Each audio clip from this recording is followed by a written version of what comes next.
সুপ্রিয় দর্শক মন্ডলী, এখন আমরা রয়েছি এশিয়ার যারা নিজেদেরকে সেরা দ্বিতীয় দল হিসাবে পরিচিত করে সেই চুলপাকনা দলের একজন প্লেয়ার রাশিদ খানের বাসায়। আজকে আমরা তার কাছে এটাই জানতে চাইবো যে আসলে কেন তারা নিজেদেরকে সেরা দাবি করে, কিন্তু আসলে এটা শুধু তারাই নয়। তো আমরা এখন সরাসরি রাশিদ খানের কাছে চলে যাব। হ্যাঁ রাশিদ ভাই, হ্যালো রাশিদ ভাই। হ্যাঁ বলেন। আপনারা কেন নিজেদেরকে এশিয়ার বৃহত্তম শক্তিশালী দল হিসাবে আপনারা দাবি করেন, কেন?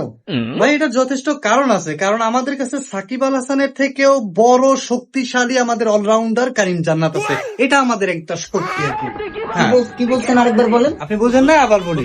আমাদের কাছে সাকিব আল হাসানের থেকেও বড় শক্তিশালী প্লেয়ার অলরাউন্ডার আছে কারিম জান্নাত। এটা আমাদের একটা শক্তি ভাই। এই ক্যামেরা অফ কর। ভাই ভাই ভাই ভাই ভাই ভাই ভাই। বাল সুরে তাহলে সাকিব আল হাসান তো বড় হলো না।